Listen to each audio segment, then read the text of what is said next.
Hello, everyone, and welcome to my channel.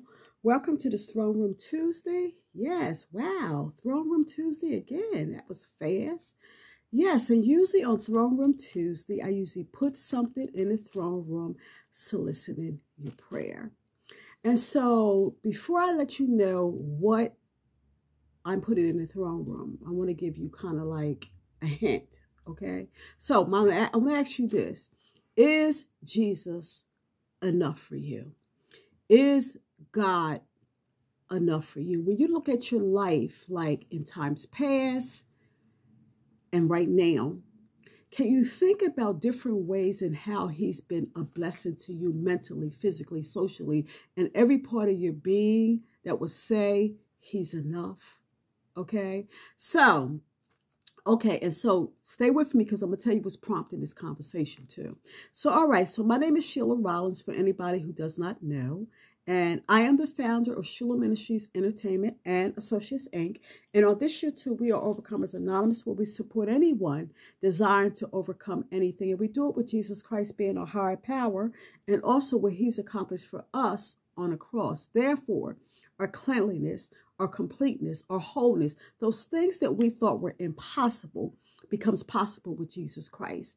However, in order for us to experience all he has to offer, we need to be obedient, okay, to his word. And I encourage the King James because he encouraged me, King James Version, so I encourage you. The 10 Commandments, including the 4th commandment where he admonishes us to keep the 7th-day Sabbath. So, okay, so this information is all in the description, which is the arrow next to the title.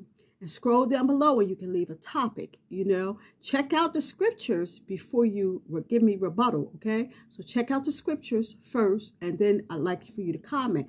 And while you at it, share the YouTube. Yes, I need you to share. If you haven't already subscribed, subscribe as well, okay? Encourage subscriptions, and remember to please give me some thumbs up. Thumbs ups help the YouTube. It lets me know what you like, and it helps me to keep putting out this great content that God has given me. So when I think about like recently, it's like a whole lot of things and why God has been enough. Now, in times past, I wasn't as nice to God as I am today, okay? And as a result of that, like say for a relationship, every time I got in a new relationship, I kept God to the curb. When I got married, I said, God, you can let me go now, because my head was messed up, and I was thinking that the two could not coincide, okay? Coexist. And so anyway, I learned that I can incorporate God. I can incorporate Christ in everything. So, okay, so I told you that I was going to tell you what's prompting this conversation. So even in my cooking, like today, I made banana cookies, okay? Vegan style, right? So this is without eggs, without milk, okay? You see that? And also, I made a banana bread, all right? Okay, so again, non-dairy, all right? This is for sale, all right? So, okay, so the thing that's prompting this conversation is that I listened to a video today, and basically the young lady was saying that she had gotten pregnant at a young age, and she was listening at the statistics, basically, that was saying, and I looked for the video because I wanted to kind of include it in here, okay? But she was saying that in order for us to make it in life, we needed 4 beings. One, she said, a mentor, a counselor, a coach, and a cheerleader. And so I have found that I had all of that in Christ. Now, something as small as cooking. Now, vegan cooking is very different, okay? Very different than regular cooking. As a matter of fact, the things that I do today, it took me a long time before I was able to do that. For example, making banana cookies. Now, usually I put a little slice of banana in the middle, but I didn't have any more bananas. And so, but anyhow, this was basically for me anyhow, except for the banana bread.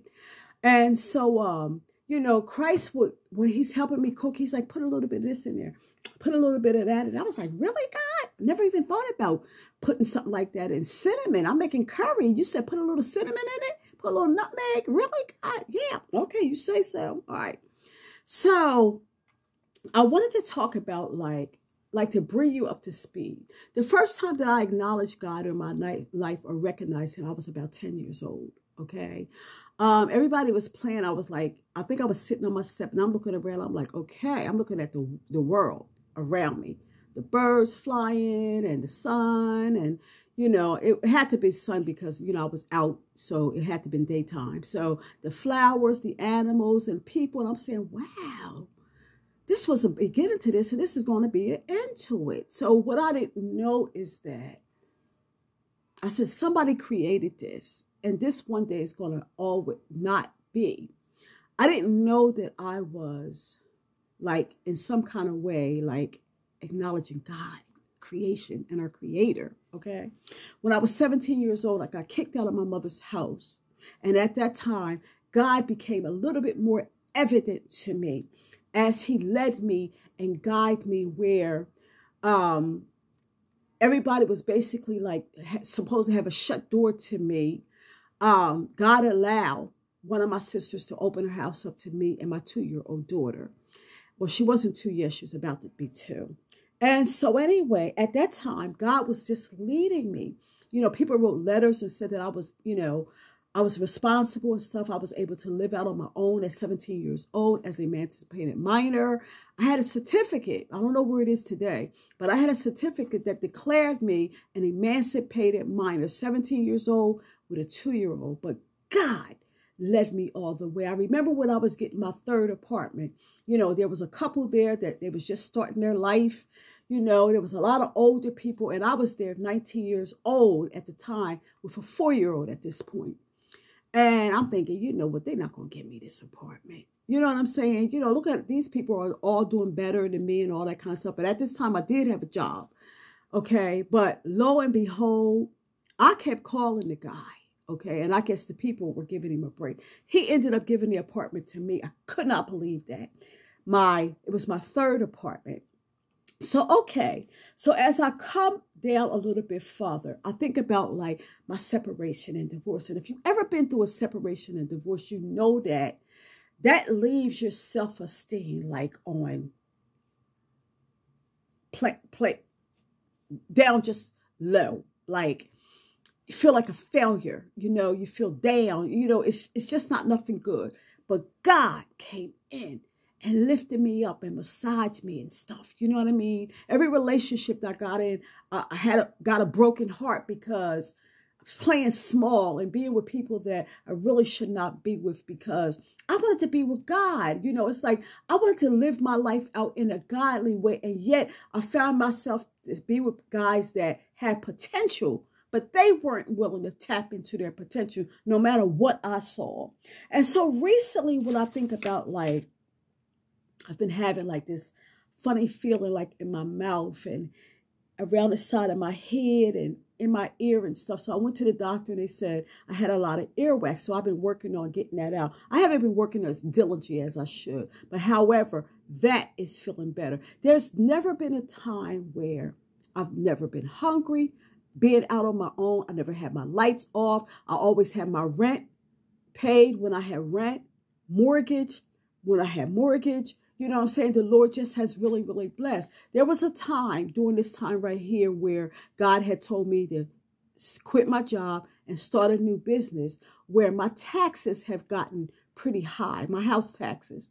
But as a result, the Lord has blessed me to pay it off. But let me tell you something. In the years that I was not able to pay it, well, I got on a plan where I was able to pay what I could pay. Okay. But, you know, I never got a letter threatening me that they were going to take my house, but they would take your house for taxes that are not paid. Okay, so I want to bring this up to like the more serious stuff. Okay, so recently I had an appointment with this organization. And so basically, the first appointment that I had with them, I forgot. It was my aunt's funeral. I'm at the funeral and I get a call that they're at my house. I'm like, really? Oh my God, I gave you this appointment. I said, I totally forgot about my aunt's funeral when I gave you this appointment. So we rescheduled. So come to find out, when they get here, they were telling me about some other programs, that they had basically partnered up with different other organizations. I got a refrigerator that day for little or nothing. Brand new refrigerator, little or nothing. Okay. They put on these different kinds of lights in a lot of my light switches. I got sprinklers for my shower, sprinklers for each sink. Well, no, the kitchen sink, not the bathroom one. And also they gave me this application to apply. Now, they asked me for my gas and electric bill. So I'm feeling like I'm being blessed, but in the same respect, I'm feeling like I'm bombarded. Like, okay, what's the rush in all of this? It's like, I got a phone call. The people coming. The person come. Then there's another person come to shadow that person. The person that's come with shadow, he comes with the application. So I'm like, what in the world? So when I look at my gas and electric bill, it had been 2 weeks that I was supposed to pay it, and I did not pay it, okay? So during the time that my daughter was sick and I was with her a lot, I'm trying to get caught up with my own stuff. But, during the time I was with her, I lost track of my gas and electric bill. So I had a disconnect notice, okay? And I wrote on an envelope what time that I needed to pay it, before they would shut it off or whatever. So, okay, so these people come in from these various organizations, okay? And I had given them the okay to come about a week ago, okay, before that time. So when they come, they ask me for my gas and electric bill, and they ask me for another proof or something, maybe my income or whatever. But anyhow, they asked for 2 pieces of information. I don't know if it was an ID, I forgot. But anyway, so, okay, so they wanted me to apply for this organization. Now, to come to find out that if I was going to apply for this organization, I should have applied it by June. This is December. So I applied. I went and I did what I was supposed to do. Okay, I comes in the door, all right? They put my application on the top. Now, every morning I told you I pray for favor, okay? They put my application on top of everybody's. And then you know what else they did? They paid my bill in full. This is God. This is God, y'all. Because remember, this whole time of me, this portion of my life where God is rebuilding me and, helping me with a brand new business and all that kind of stuff. Satan has said, God don't care about you the way he cared about you when you had your children. He did what he did for you because your kids are not for you. And God said, I'm going to show you. And so, over and over, I've told you about the many blessings that God has blessed me with. Now, recently, I had a car accident and I was due some money. And so anyhow, I didn't get what I thought that I should have got. And I was complaining. And so I had to ask God to forgive me. And I told God, I said, I wanted to do this and I wanted to do that and I want to do this, that, and the other. So I began to start to ask God for certain things. So I meet a guy, and this guy just does things for ladies. Nothing crazy attached or anything. He won't take a dime. I've tried to give him money. He won't take it, whatever. So I gave him the thing that I thought was the hardest, was a black side-by-side, 2 doors side-by-side refrigerator, okay? I didn't necessarily want the one with the ice cubes and the filtered water, but it was the first thing, and I gave you some other things that I wanted too. It was the first thing that he blessed me with. And I'm saying all this credit I'm giving to God. And then my daughter, when my daughter got sick and she was in a hospital for 10 days, she was sick for 5 months. Her brain was leaking fluid. Her brain was hitting up against her skull because she didn't have enough fluid in her head to keep her brain afloat. And this was causing excruciating headaches for her. And so when the doctors did their procedure, okay, evidently, initially it seemed like it worked. It's like they did what they did the procedure, and boom, her headache was going. I did a video about it. And then after that, lo and behold, she started having more headaches. They did another MRI, and it showed that, or CAT scan, I forgot, I think it was MRI. She had either another or still had the brain fluid leak. So I called the elders of the church. Well, I called an elder to call the elders, and they came. They anointed, we confessed our sins. They anointed her. We prayed, we sang songs and all of that. And as a result, God healed my daughter. She's back to work. Okay. So what am I saying? God is enough. The thing that was causing me to get in a relationship and be sexually active and all those different things, God has helped to heal. That's spiritual. That's a spiritual and a heart condition. You know, there's a self-esteem issue, but God has healed me from it mentally, physically, socially, sexually, all those different things. There are some people right now today that are not in my life that I thought that I could never live without them. But let me tell you something. The last time I checked, I was still breathing. So I'm asking you, when you go through the things in your life, is God enough? Okay. Will you stand with God and stick with God no matter what experience that you're having in your life? Okay. And so I found that, well, yeah, I mean, I have kind of looked to people like going through my divorce. You know, I had a person that worked with me as a counselor, and she was a cheerleader as well. But these people are appointed to me. These people are appointed by God. They are not anybody that I lean on. I don't lean on anybody. Okay. This is one of the reasons why I was never able to be in a church clique. Not that I wanted to be. And that's because I have my own mind. Okay. I have my own relationship with God. All right. And so as a result, so if I have a coach, if I have a counselor, if I have a cheerleader, and if I have a mentor, I look at it that it's God. So as a result, I can give God thanks for it. Even though, you know, he has provided me with this resource as my source. He is my source. Okay. The people that came in and you know, the Lord blessed for me to get almost $700 was that gas and electric bill. Okay. I should have been on that list 6 months ago. 6 months late, they put me on the top of the list and paid it off. That's God. God is enough. So my prayer, this Throne Room Tuesday, for you to pray for me that God will continue to be enough. You know, to where no matter what I go through, and you know I'm going to be getting married pretty soon, that God would still be enough. The relationship that I have, where I lean on him for everything, you know, that I go to him first before I go to my husband. You know, we go together, whatever the case is, right? But God will never lose face in my life.